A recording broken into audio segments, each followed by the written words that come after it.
noches y bienvenidos a un nuevo programa de los consejos de Manolo, que como todos los martes puntualmente a esta hora nos reúne para hablar de temas de prevención, de recomendaciones, tratando de evitar las enfermedades, evitar preocuparnos, ¿no es cierto? Y sobre todo teniendo en cuenta que esta dinámica que tenemos tan cambiante, ¿no? Hace 2 meses atrás hablábamos del dengue, después nos metimos con la bronquiolitis, que al final todavía no llegó como tenía que llegar y nos ganó de mano la gripe A, ¿no?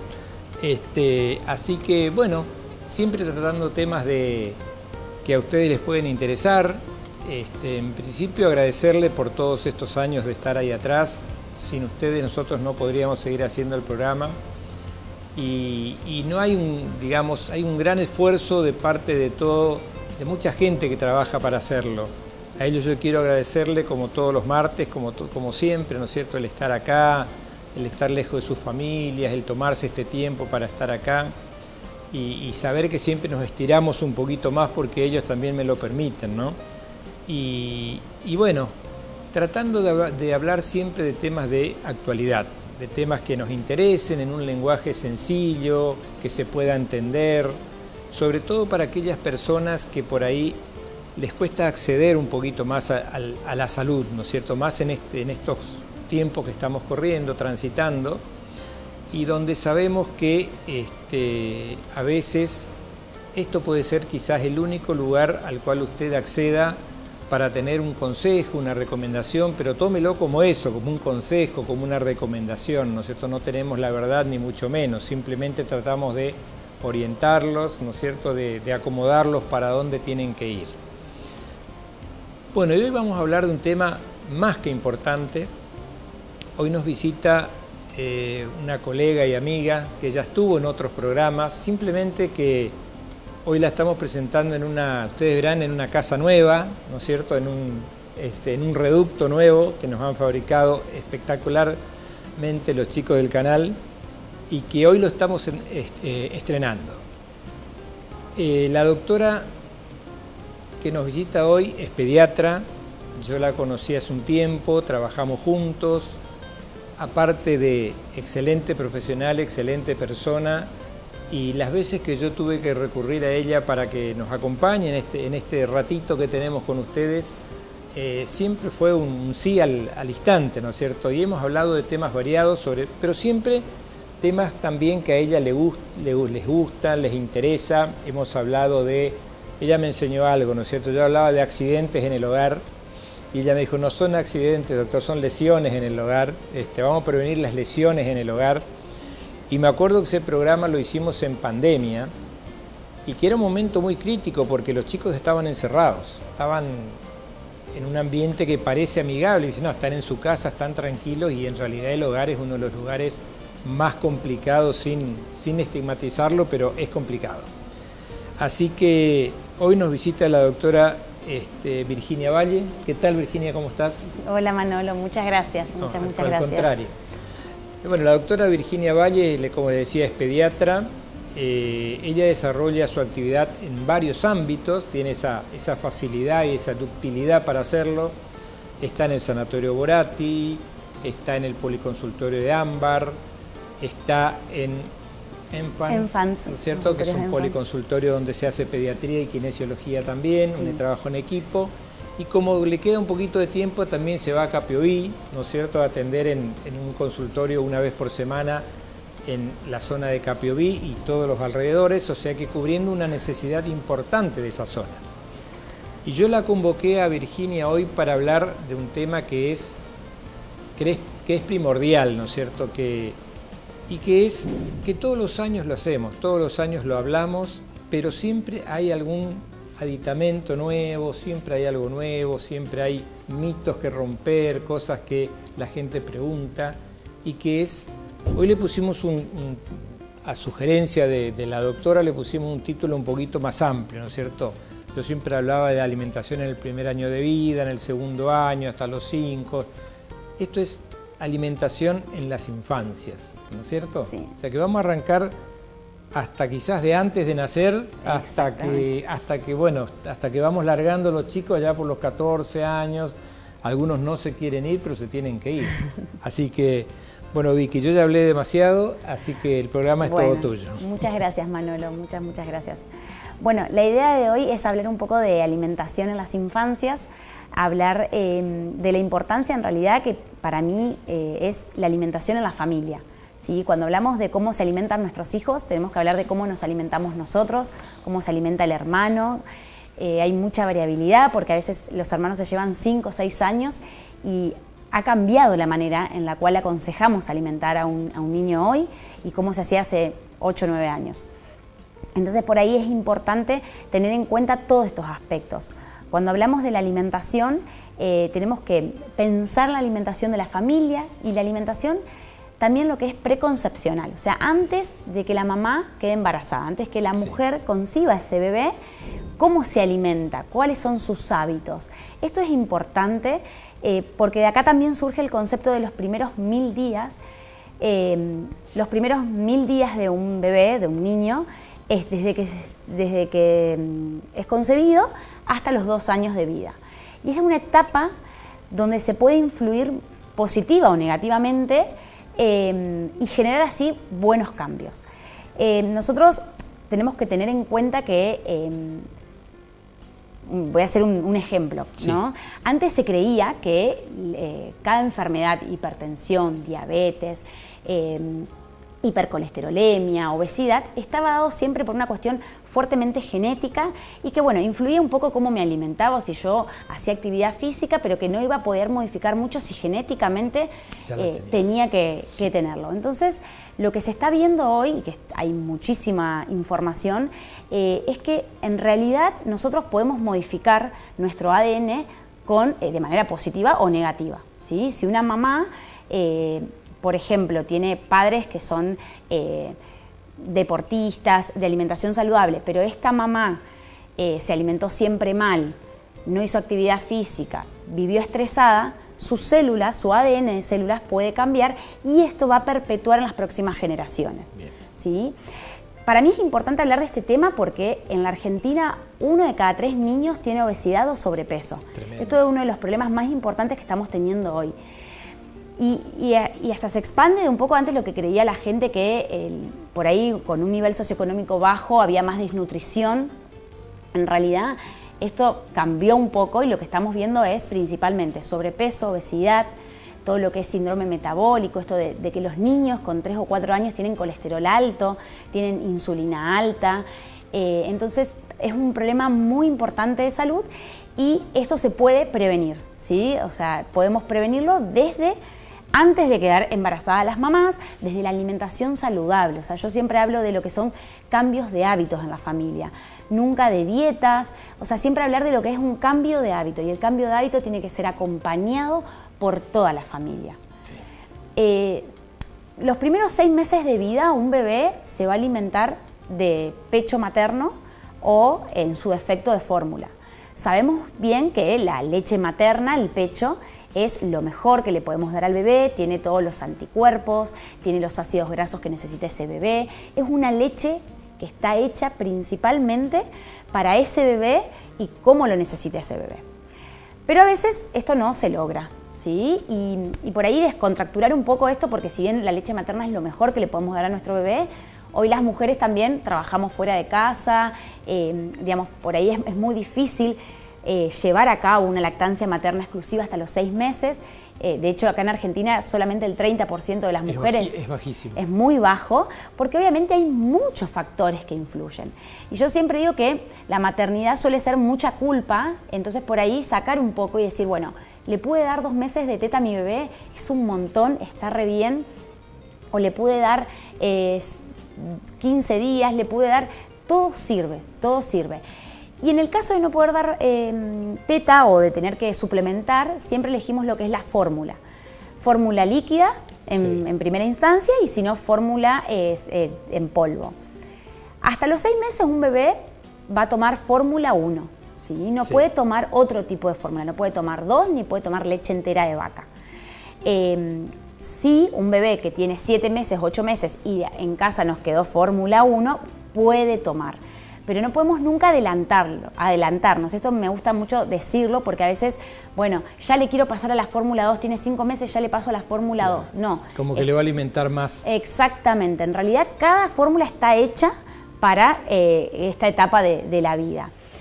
Es muy importante tener en cuenta esto y saber que si lo vamos a alimentar con fórmula o con teta o con pecho, es lo único que debe recibir hasta los 6 meses. No es necesario el agua, no es necesario el té, todo esto que antes siempre se indicaba, en realidad hasta hace poco, ¿sí? A los 4 meses ya se daba el agua y todo esto. Esto fue cambiando y hoy las pautas de las sociedades científicas son muy rígidas con esto de esperar, porque hay mucha ansiedad con esto de empezar a dar de comer antes de los 6 meses. Sí. No es que antes se hacían las cosas mal, como siempre le digo a los papás, porque a veces me dicen, no, pero mi abuela me dice... No es que se hace mal, eran distintos. Hoy se están estudiando, es como los fármacos nuevos que salen, las medicaciones, todo actualizado. Yo te cuento. Y probablemente va a cambiar un montón dentro de 10 años, lo que yo siempre digo. Claro, cuando yo empecé a ejercer, obviamente tenemos una diferencia de edad notable, pero nosotros teníamos como premisa que el bebé empezara a alimentarse a los 3 o 4 meses. Sí, sí. Y era una norma, ¿no es cierto? Había que cumplirla, así como hoy existen otras normas. Y teníamos eso de que las abuelas que nos presionaban y que con qué empezamos.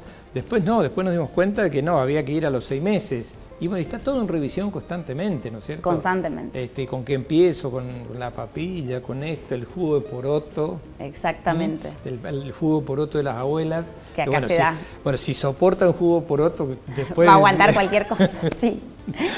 Sí.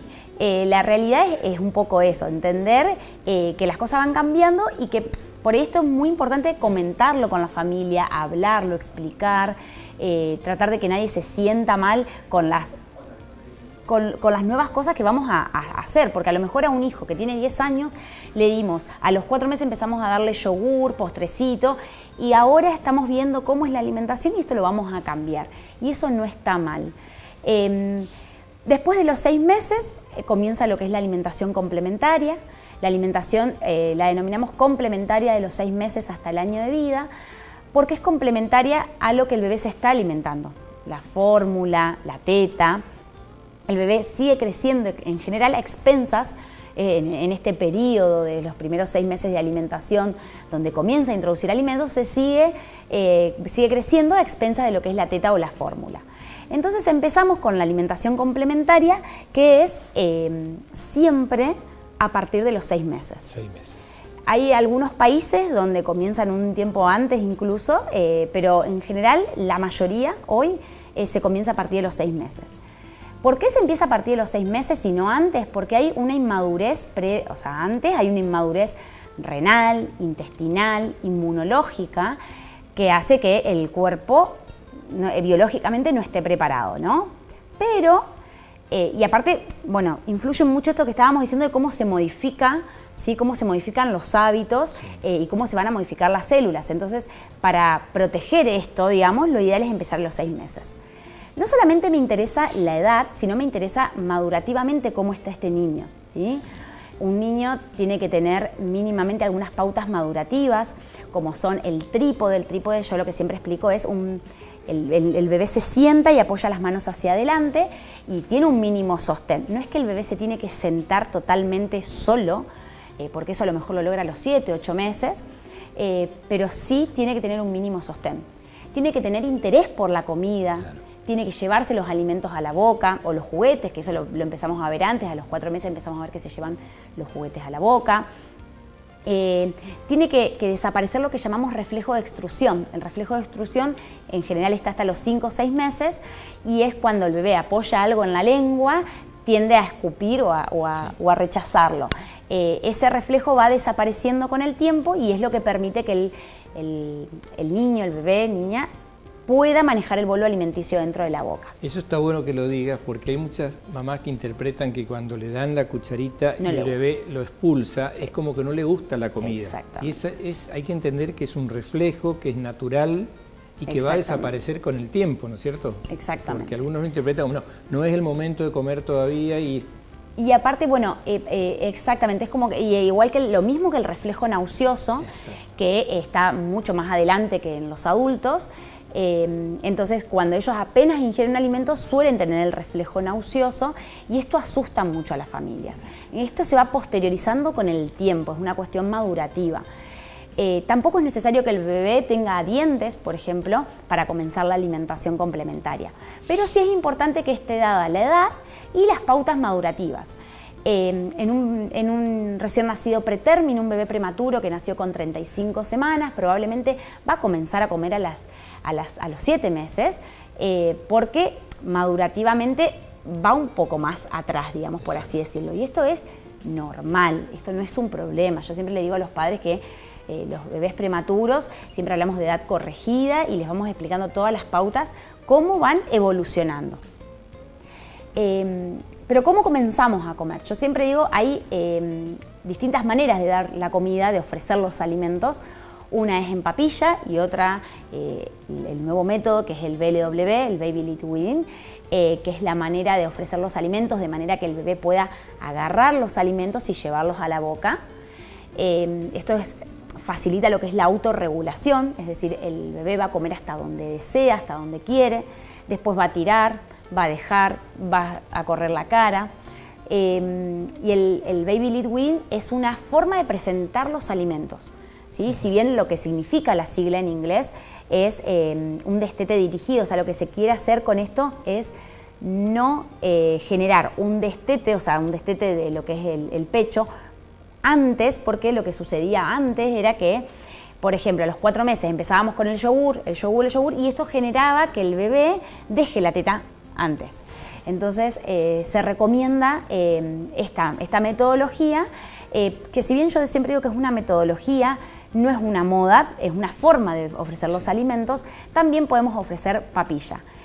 La papilla siempre preferimos que sea rallado, cortado, chiquitito, pero nunca procesado. Antes solíamos procesar todos los alimentos, de hecho poníamos un pedazo de carne, calabaza, brócoli, procesábamos todo y ofrecíamos así los alimentos. Con la mini pimer. Exactamente, la mixeadora, como dicen muchos.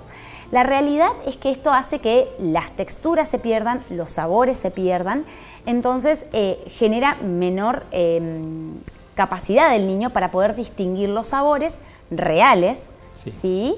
Y también saca un poco esto de lo que es la autorregulación. Es muy importante tener en cuenta que va a haber alimentos recomendados y alimentos no recomendados. Sí. Dentro de lo que son los alimentos recomendados, un bebé que comienza a los 6 meses a comer, que está apto para comenzar a la alimentación, puede consumir todo tipo de frutas que antes se esperaba, por ejemplo con la frutilla, no se daba hasta los 9 meses, hoy sabemos que se puede dar frutilla, mango, maracuyá, ciruela, uva, sandía, todas las frutas, naranja, melón, se pueden dar las frutas. No se pueden dar jugos de fruta, ¿sí? No se recomienda exprimir o dar procesados, digamos, los jugos, porque esto lo que genera son altos índices de fructosa, por ende aumenta la glucemia y con esto la insulina. Podemos dar todo tipo de verduras, brócoli, mandioca, choclo, calabaza, zapallito, todas las verduras hervidas principalmente. Posteriormente las podemos hacer al horno. Siempre digo, papas al horno también puede comer un bebé de 7 o 8 meses, pero siempre hay que ir viendo cómo maneja la textura de los alimentos. Estamos hablando de un cambio importante, ¿no es cierto?, en la metodología y que yo supongo que, digamos, debe costar todavía un poquito en el seno familiar introducir esta temática, porque pasar de la papilla amarilla, el zapallo, la zanahoria, no sé, los yogurcitos, a decir, no, le puedes dar de todo. Lo que nombraste recién, brócoli, calabaza, maracuyá, es como todo, decir... Sí, y aparte, bueno, mi mamá me dice que ella a mi hijo no le va a dar de comer así porque ella prefiere darle papilla porque se siente más segura. Y esto yo lo que siempre digo es, la persona que haga BLW tiene que estar segura. Sí. Digamos, lo tienen que hacer los padres. Yo prefiero que siempre sean los padres los que están, porque son las personas que están atentas, Sí. que están mirando cómo su bebé se alimenta.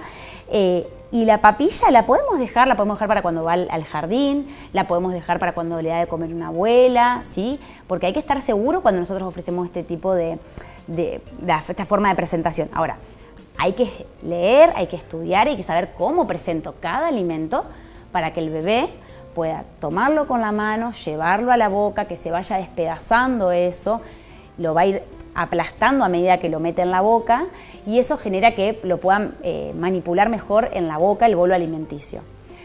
Ahí estoy leyendo grande así, ¿por qué no carne molida, por ejemplo? Bueno, eso es uno de los alimentos. Dentro de lo que son las carnes podemos ofrecer todas las otras carnes. Podemos ofrecer carne de vaca desde los 6 meses, sí. Carne de pollo, carne de cerdo, carne de pescado incluso. Si vos decías hace 10 años darle carne de cerdo a un bebé, te saltaban a la Me yugular, imagino. Así, a la yugular, ¿no es cierto? Y pescado peor. Pescado, sobre todo los alergistas. Sí, bueno, ¿no? Hoy filet de atún y merluza son los que más se eligen, son los menos alergénicos, digamos. Yo siempre igual pregunto antecedentes en la familia, sí. De alergias, siempre que cada paciente es único, digamos. Las carnes se pueden comer todas, pero la única carne que no se puede comer es la carne molida. La carne molida no se puede comer porque nosotros en Argentina somos el país en el mundo con mayor tasa de síndrome urémico hemolítico, que es una enfermedad infecciosa que genera una gastroenteritis, digamos, una infección gastrointestinal, que genera una infección que va a dar como resultado una falla renal muchas veces con lo que es diálisis y posteriormente un trasplante renal. Es la segunda causa de trasplante renal en niños en la Argentina y esto hay que tener en cuenta de que se da porque nuestras carnes están infectadas, digamos, ¿no? Están contaminadas con lo que es la Escherichia coli. La Escherichia coli está sobre lo que es la superficie de la carne. Cuando nosotros a la carne, el bife, lo cocinamos de un lado y del otro, logramos matar la Escherichia coli. Cuando esa carne la muelo, ya sea en mi casa, en la carnicería o donde sea, la Escherichia coli pasa al centro de la carne y cocinarla es prácticamente imposible, ¿sí? O sea, porque queda justo en el centro. Entonces las temperaturas nunca llegan a poder eliminar la bacteria. Es el riesgo que se corre con las hamburguesas. Exacto, hamburguesas, albóndigas. Que habitualmente las hamburguesas están precongeladas o congeladas, entonces llegar a la cocción ideal para destruir a esa bacteria. Y aparte, a ver, el problema es que esta bacteria produce una toxina, sí.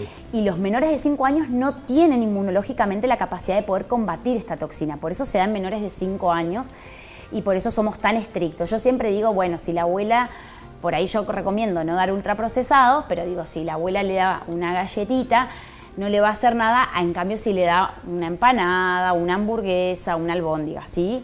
Yo sé que muchas veces la recontra cocinamos, pero la carne molida está totalmente prohibida en los menores de 5 años. Otro alimento que no recomendamos dar es la miel. La miel ¿por qué no la miel? La miel, en realidad, recomendamos no darla hasta los 2 años. Sí. Hasta el año no se puede dar ni siquiera en galletitas de miel por el Clostridium botulinum, que es la bacteria que se encuentra en la miel y que esto produce una enfermedad que genera una afectación de los nervios, ¿sí? Y afecta en general a los menores de 1 año. Pero las recomendaciones en general es continuar con no dar hasta los 2 años, porque la miel tiene muchísima glucosa también y es un azúcar libre, digamos, o sea, no controlamos por ahí eso. Lo que se recomienda es no dar azúcares libres y no dar sal tampoco, ¿no? Por esto de que hablábamos de la inmadurez renal, gastrointestinal que hay, lo que recomendamos es no dar azúcares y sal hasta los 2 años. Y algo perdón, te interrumpo porque es importante lo que dijiste hoy, que te iba a preguntar.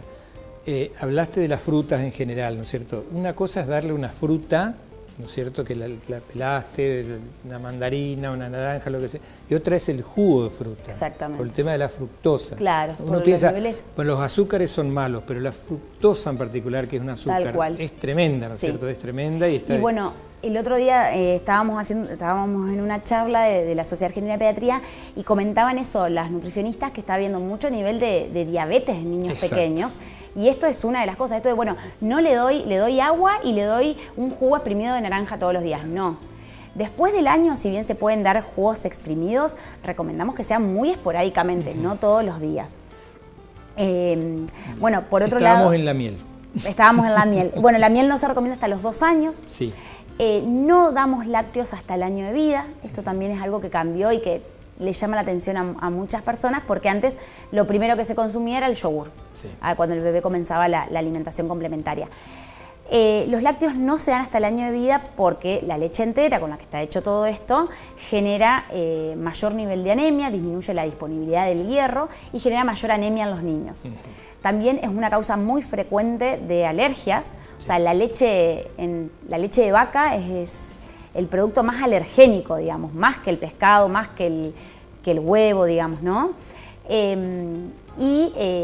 También lo que esto suele hacer es que cuando consumen más yogur y más lácteos, desplazan otros alimentos que tienen mayor nutrición. También otros alimentos que no recomendamos son todo lo que es ultraprocesados, gaseosas, jugos, galletitas, vitina, Nestum. Todo eso que vemos allí.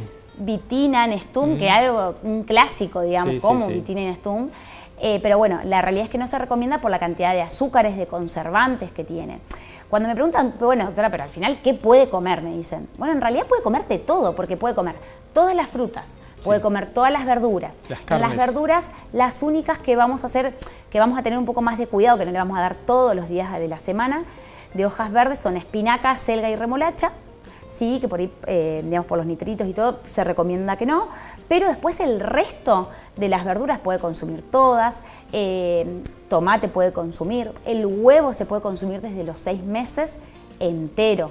El huevo se puede consumir tanto la yema como la clara. Claro, ahí había toda una cuestión de que primero se daba la clara, después la yema. Bueno, hoy sabemos que lo podemos dar entero. El huevo, al igual que el pescado, son los únicos 2 alimentos que recomendamos darlos en 2 días sucesivos. ¿Sí? Presentárselos en 2 días sucesivos para ver si aparece algún tipo de alergia. Para saber si hay alguna alergia, a cuál de los 2 es. Exactamente. Ese es el fundamento, ¿no? Exactamente. Y aparte siempre, claro, yo le doy martes el huevo, miércoles le doy huevo y después le voy a dar, la otra semana le voy a dar pescado, por ejemplo. Pero sí saber, son los únicos 2 alimentos, no es como antes que dábamos. De hecho, yo cuando salí de la residencia daba calabaza 3 días seguidos de calabaza. Sí, esto cambió mucho. No es necesario eso. O sea, yo le puedo dar a mi hijo el primer día un pedazo de carne con brócoli y mandioca, ¿sí? Y al otro día puedo darle carne con otra verdura, digamos, ¿sí? Bueno, ¿y qué más puede comer? Bueno, puede comer todas las legumbres, ¿sí? Poroto inclusive. A veces me preguntan, bueno, ¿y el jugo de poroto? Bueno, yo lo que explico es que esto es algo, un conocimiento popular, digamos, de acá de la zona, que el jugo de poroto no le va a hacer mal, pero a veces es algo que es un poco más que inflama. Entonces siempre pregunto, bueno, ¿cómo fue con los cólicos este bebé? ¿Cómo fue los primeros 3 meses de su vida? Entonces por ahí el poroto, el brócoli, lo dejamos un poquito más para adelante y empezamos con algún otro alimento. Pero el jugo de poroto, si me preguntan, ¿le puede hacer mal? No es que le va a hacer mal. No sería el alimento con el que yo arrancaría, porque aparte no es el jugo en sí, sino que lo mejor es darle el poroto pisado, digamos, si lo vamos a elegir dar así. Si uno piensa que por ahí es pesado, pero no olvidemos que los que tenemos unos años más, cuando teníamos esa alergia que vos decías, la alergia a la proteína de la leche de vaca, no estaba la facilidad de ir a la farmacia y comprar una leche sin la proteína hidrolizada. Exactamente. Entonces, ¿qué hacíamos? Le enseñábamos a las madres a hacer con el poroto de soja, hacer leche de soja. O sea que era todo un procedimiento, ¿no es cierto? Había que hervir el poroto de soja con determinado tipo de leche que no era la leche de vaca precisamente.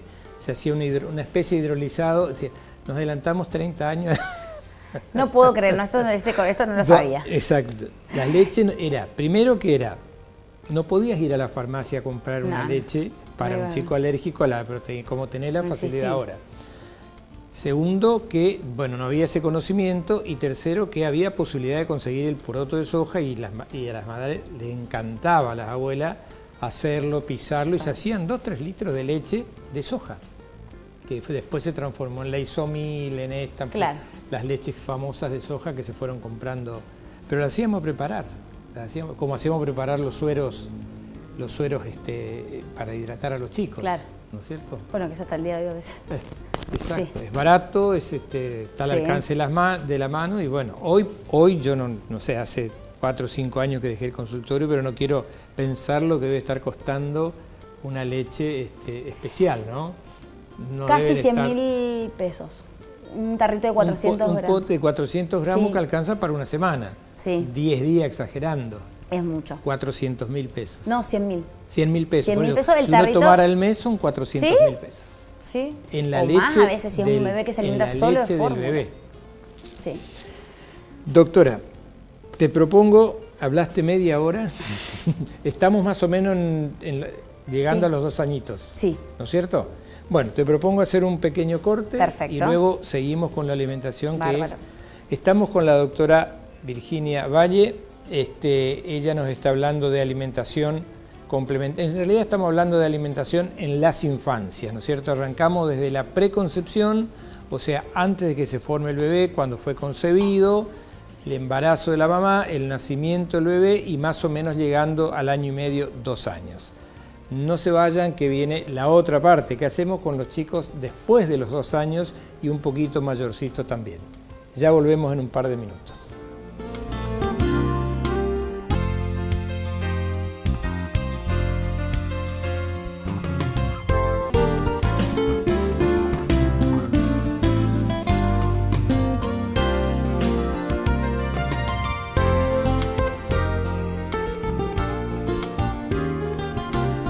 Bien, estamos de vuelta y estamos en el segundo bloque para hablar con la doctora Virginia Valle. Como les había dicho, ella es pediatra y tiene una formación especial en todo lo que es alimentación complementaria, ¿no es cierto? O sea, lo que se agrega o cómo se va incorporando la alimentación, cuáles son los alimentos, los mejores alimentos, cómo derribar determinados mitos y tabús, ¿no es cierto?, que están dando vuelta.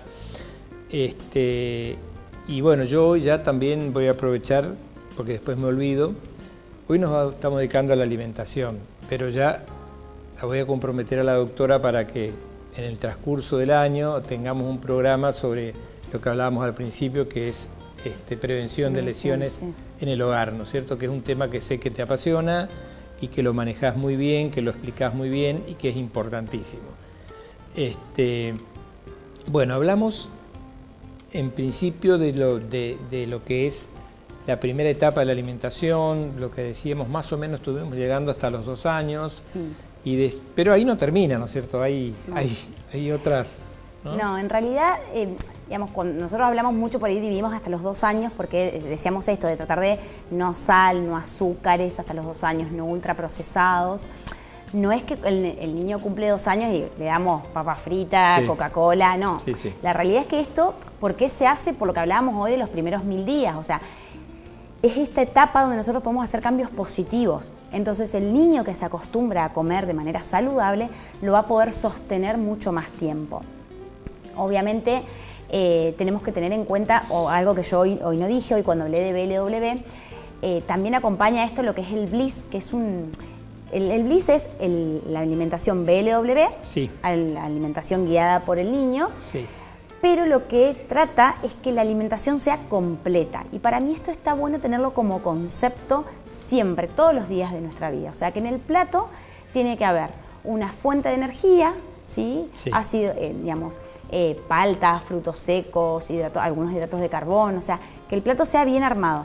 Una fuente de energía, una fuente de hierro, a través de hierro ya sea vegetal, a través de las legumbres, o animal a través de las carnes, y una fruta o verdura. Esto es muy importante porque si nosotros este plato de manera... lo vamos haciendo más práctico y todos los días ponemos una mandioca, un brócoli y un pedazo de carne, que es en general cómo comenzamos la alimentación de nuestros hijos, va a ser mucho más fácil después. Yo lo que siempre digo es comenzar de esta manera, los alimentos por separado en el mismo plato, que el niño vaya agarrando, comiendo, o si se lo voy a ofrecer yo, siempre que sean así los alimentos. Después de los 7-8 meses, preparamos panqueques, torrejas, guisos, ¿sí? Que todo eso se puede comer. Bueno, esta alimentación, lo ideal es poder después de los 2 años sostenerla, o sea que los cambios, digamos que el día a día del niño sea agua, que cuando va a un cumpleaños le permitamos tomarse un vaso de gaseosa si quiere, pero en general los niños mismos es como que andan con su botellita de agua, y esto es tan importante porque se hace un hábito para ellos y después no necesitan estar todo el día pidiendo azúcares, galletitas, ¿sí? A veces entramos en esta monotonía de, bueno, desayunar yogur con galletitas, merienda cereales con yogur. Entonces esto genera que ocupamos lugar para otros alimentos con nutrientes reales. Digamos, hoy cualquier persona desayuna palta y huevo y está bien, digamos, ¿no? Porque le estoy dando los nutrientes que necesita.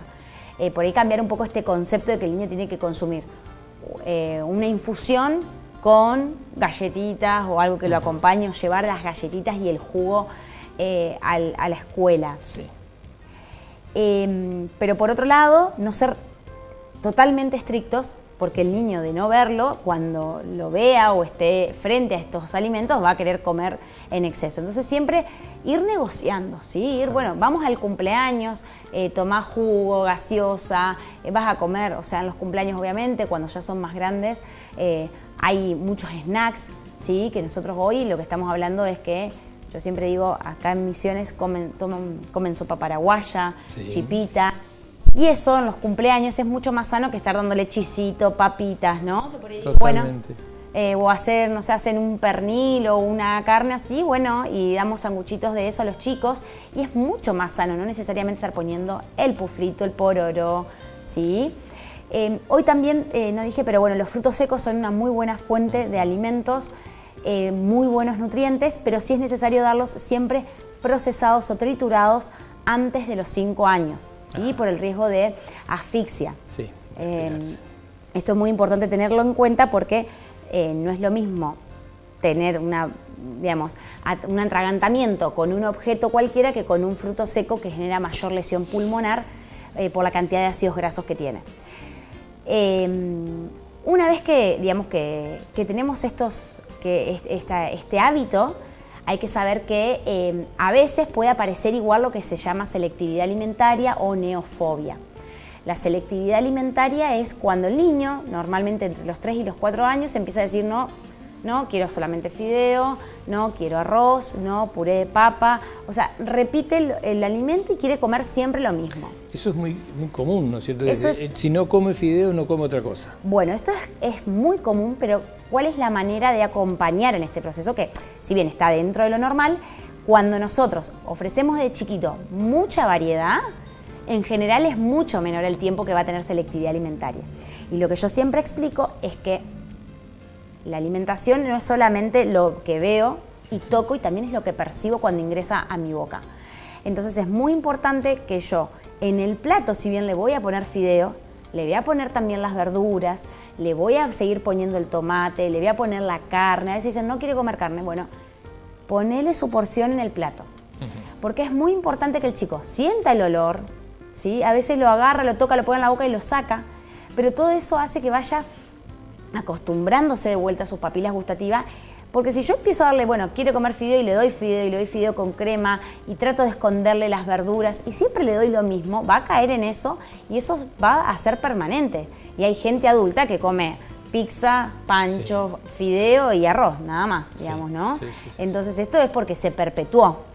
Y la neofobia es la fobia a lo nuevo, digamos, al alimento que nunca tuvo contacto. Es decir, obviamente, siempre le digo a los padres, si vos el brócoli se lo das por primera vez a los 5 años, y a mí tampoco me parece algo, digamos, llamativo el brócoli, digamos, ¿no? Entonces, suele suceder eso es la neofobia y la selectividad alimentaria, que son frecuentes, pero que sí o sí tenemos que trabajar y acompañar, ¿sí? Para mí es muy importante, siempre digo, el acompañamiento de la familia.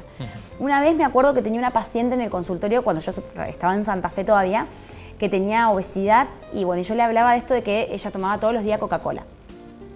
Entonces ella me decía, pero ¿por qué yo no voy a tomar Coca-Cola si mi papá se toma una Coca-Cola todos los días? ¿No? Entonces digo, es esto, los chicos también copian el ejemplo que ven en casa. Es muy importante, no es dieta, es cambio de hábito, ¿sí? Sí. Pero porque claramente estamos viendo, desgraciadamente, niños con obesidad, con hiperinsulinemia, con hipercolesterolemia. Entonces son enfermedades que a la larga nosotros, a lo mejor, otras generaciones la tenían a los 60 años y ahora la están teniendo a los 20, 30 años. Exacto. Aparte la gente, mucha gente tiene el concepto de que la obesidad es esa persona física que uno ve, ¿no es cierto?, esa figura que veíamos antes en Estados Unidos por el tema de las hamburguesas y las papas fritas y las gaseosas. Y no, la obesidad o el sobrepeso y la obesidad es pasarnos pequeños índices de masa corporal por pequeños valores, ¿no es cierto? Uno puede aparentemente estar un poquito rellenito y resulta que si saca su masa corporal y saca su índice, resulta que ya está con sobrepeso. Sí. Y si se excedió, aunque no tenga una figura desbordante, ¿no es cierto?, puede estar obesa. Exacto. ¿No es cierto? Y el otro día yo lo explicaba en un programa que hay maneras muy sencillas de saberlo, como es sacar la masa corporal, el índice de masa corporal, o tomar directamente con 1 centímetro la cintura, ¿no es cierto? Decir, bueno, ¿cuál es mi límite? 100, 102 un hombre, 88, 89 una mujer, y es sencillo, ¿no es cierto? O sea, no hay que esperar a que uno tenga esa figura que... Bueno, esto pasa mucho en el consultorio, vienen al control de niño sano una vez por año, los más grandes. Sí. Que vienen a llenar la ficha de la escuela, uno los pesa, los mide, le toma la tensión arterial, saca el índice de masa corporal y uno ve índice de masa corporal de adultos, digamos, valores de adultos en niños. Entonces le empezás a explicar, mostramos las tablas, le explico en cuánto está excedido, o sea, me dicen, pero ¿cuánto tendría que pesar? Bueno, en realidad yo siempre digo, los niños están en constante crecimiento. Sí. Entonces, como crecen en altura, uno no habla todo el tiempo de un peso específico, sino lo que habla es de cambio de hábito, de bajar el índice de masa corporal. Pero se sorprenden porque estamos acostumbrados a que el rellenito sea el nene sano, el niño sano. ¿Sí? Por ahí vienen a la consulta porque todo el mundo me dice que está flaco. Bueno, trabajar un poco esto, digamos. Lo importante es la calidad que yo ofrezco. Siempre la calidad sobre la cantidad. Por ahí me dicen, come poco. Bueno, pero ¿qué es lo que come? No, come el guiso, come las verduras, come carne, come frutas, pero no come mucha cantidad. Bueno, ¿pero qué es comer mucho? A veces digo, pretendemos que un niño de 2 o 3 años que pesa 15 kilos, 14 kilos, coma lo mismo que un adulto que pesa 60, 70, no es así, digamos, ¿no? Entonces, por ahí tener en cuenta siempre calidad sobre cantidad. Bien. Son en un chico que está en crecimiento, ¿no es cierto? Hablamos, pongamos la primaria, por decir una etapa. ¿Es tan así de que necesita sus 4 comidas? No, en realidad, a ver, lo que se está viendo hoy es que hay que tratar de ver que registre el cuerpo cuando tengo hambre, o sea, esto de la saciedad y todo. Sí, para mí es fundamental, digamos, siempre que el niño, si no desayunó en casa, tenga en la mochila algo, porque si le da hambre, que se coma una manzana, una banana, una fruta, algún cereal, digamos, lo que se alimente, pero sí tener en cuenta que a lo mejor hay muchos chicos que les pasa que se levantan y no quieren desayunar, porque a lo mejor se levantan 7:30, tienen que desayunar en 15 minutos y irse a la escuela y no les gusta y hasta vomitan o se empiezan a descomponer, me lo dicen las mamás. Entonces por ahí digo, bueno, vamos a darle el espacio que coma al horario que realmente desee. Ahora, sí es cierto que el picoteo o el estar todo el día, o esto de que no comen al mediodía, pero después miran a la siesta, se ponen a mirar la televisión y a comer galletita y cosas así, bueno, esto genera un desequilibrio porque por ahí me dicen, no doctora, pero come poco. Entonces yo cuando empiezo a indagar, me dicen, no, porque a la siesta come galletitas con leche. Entonces digo, bueno, claramente se llenó y a la noche no va a querer comer mucho, ¿no? Exacto. Entonces por ahí pasa esto. Pero sí es importante tener en cuenta que cada niño es distinto y por ahí también hay actividades deportivas. Hay niños que hacen deportes en competición, entonces hay que saber qué tipo de requerimientos necesita, cuántas veces a la semana hace actividad, qué alimentos son más recomendables para ese tipo de actividad. ¿Sí? Perfecto. Bueno, evidentemente esto es muy dinámico y también hay que decirle a las mamás que se queden tranquilas que cada bebé tiene también su esquema y su forma de alimentarse. Uno puede darle una orientación, puede darle unas pautas, ¿no es cierto?, saludables. No todos se van a comportar igual, de la misma manera, no todos van a tener el mismo crecimiento. Hay chicos que comen poco y sin embargo crecen perfectamente bien porque comen de calidad, y también hay chicos que comen todo el día, se pasa comiendo todo el día y sin embargo la balanza le marca, no, el pediatra me marcó que está bajo de peso. Son cosas que pasan, ¿no es cierto? Sí. Y bueno, para eso estamos los pediatras, para tratar de encaminarlos, de orientarlos y ver qué cosas, pero están surgiendo estas cosas, ¿no es cierto? Decir, bueno, derribando algunas barreras, ¿no es cierto?, que eran, es decir, ofrecerle a un chico huevo era decir, primero pensaba me voy a cambiar de pediatra, ¿qué se le pasó por la cabeza, ¿no es cierto? Sí. O por ejemplo, bueno, si no tiene ningún antecedente de alergia ni nada, darle una frutilla también te miraban un poco distinto. Esas cosas yo veo que, bueno, obviamente fruto del conocimiento y de lo que se va avanzando, lo que yo te comentaba hoy en el corte de la medicina del estilo de vida, ¿no es cierto?, donde uno nota que una alimentación saludable, una vida saludable, sabiendo manejar el estrés, durmiendo bien, uno puede disminuir el riesgo de contraer ciertas enfermedades, el riesgo de la posibilidad de disminuir los medicamentos que se están usando en enfermedades ya declaradas, o incluso hasta retrotraer ciertas enfermedades que a veces que con la medicación sola no ocurren, ¿no? Todo eso está pasando en la medicina y es lógico que pase porque con tantos avances que hay, como la medicina también no va a avanzar, ¿no? Así que bueno, más que agradecidos por todo lo que nos brindaste hoy. Gracias, nos has enseñado, siempre aprendemos algo de la gente que nos acompaña.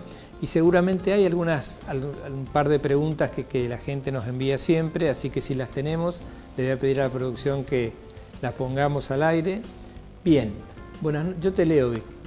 Buenas noches, doctor, le consulto. Es normal, a veces tiene relación con el programa, a veces no tiene nada que ver y tratamos de contestarla igual. Buenas noches, doctor, le consulto. Es normal que después de tener dengue, que hubo muchísimo y hay todavía, se les caiga el cabello, porque son varias las personas que están pasando por lo mismo. Muchas gracias, soy Héctor. Caída del cabello después del dengue. ¿Puede ocurrir? ¿O es una casualidad? No, en realidad sí, pero también está relacionado con el estrés que genera tener una enfermedad como el dengue, o sea, a nivel del organismo, ¿no? A veces la gente piensa que el estrés está relacionado con que uno que su cabeza está estresada nomás, ¿no? El dengue es una situación que biológicamente al organismo le genera un estrés. Hay un consumo importante, como hay deshidratación, también el músculo pierde muchísima fuerza, se pierden muchas vitaminas. A veces me dicen, bueno, pero ¿qué puedo tomar? La realidad es que siempre hablo de esto, de la alimentación, una alimentación completa. Tratar de consumir palta, que tiene muchísimas vitaminas y todo, pero sí está un poco relacionado con estos episodios de... Bien, perfecto. Buenas noches, saludos doctor, los estamos mirando de Itambé Mini Bueno, ahí tenemos gente que nos mira siempre y que siempre nos manda mensajes, simplemente para saludarnos y bueno, agradecerle y bueno, seguramente en algún momento también estaremos charlando personalmente sobre esto. Hay gente que hace años que nos sigue mirando, ¿no es cierto? Buenas noches, soy Gabriel, los veo desde Lanús. Mi nieto tiene ese hábito, que no come verduras y poca fruta. Saludos, lindo programa. Bueno, es así. Por ahí con esto de que comen pocas frutas y verduras, tener en cuenta, bueno, por eso hablamos de esto de empezar a incorporarlas antes para evitar esto, pero tener en cuenta de que se puede empezar la incorporación siempre de a poco. Esto de ponerlo en el plato, no siempre dar las verduras, que es como que siempre tenemos que dar las verduras escondidas. Bien. No está mal que pongamos en el guiso verduras. Porque hace bien, pero también siempre tratar de seguir poniendo en el plato, y ofrecerlo a lo mejor de distintas maneras, ¿sí? Perfecto. Bueno, esto es para vos. Buenas noches, felicitaciones Manolo por el programa y felicitaciones a la doctora Virginia Valle por su labor. Toda su explicación fue muy clara, sobre todo nos da herramienta a los padres y derriba mitos. ¿Qué es lo recomendable que coma un varón de 7 años flaco con mucha actividad deportiva? ¿Son buenos los frutos secos? Qué buena pregunta, ¿no? Sí, bueno, los frutos secos es una de las fuentes de energía, como la palta. Los frutos secos son buenas fuentes de energía porque tienen los ácidos grasos más saludables. Sí. De cualquier manera, dependiendo de la actividad física que haga, por ahí también va a necesitar los hidratos de carbono, sí, mandioca, un plato de, a veces un poco de fideos o arroz. Hoy también hay muchas variables, esto de consumir fideos de semillas o por ahí de arroz también, ¿sí? Sí, o sea, sí, consumir de todo tipo de carnes, las proteínas para el deportista es fundamental, ¿sí? La proteína ya sea a través de la carne de vaca o también de cerdo, de pescado. Bien, perfecto. Bueno, tenemos otra, sí. Excelente programa. Mi pregunta es sobre la lactancia a partir de los 2 años. A partir de los 2 años. ¿Vale la pena seguir tomando el pecho a partir de los 2 años? Sí. ¿Siempre vale la pena? Siempre. No, digamos, por ahí muchas veces yo veo en el consultorio que vienen a consultar porque le dijeron que le deje de dar la teta porque va a comer más. Sí. De hecho, me pasó una vez que vino una mamá súper angustiada, me dice hace 3 meses le dejé de dar la teta porque me dijeron que iba a comer más y no come más. Y eso es lo que termina pasando. Claro. No es que, a ver, la teta ya a los 2 años, digamos, sigue alimentando porque cuando lo ves se enferma, o sea, sigue siendo un alimento. Lo que pasa es que obviamente necesita comer. Ahora, ¿cuánto es eso de que no come?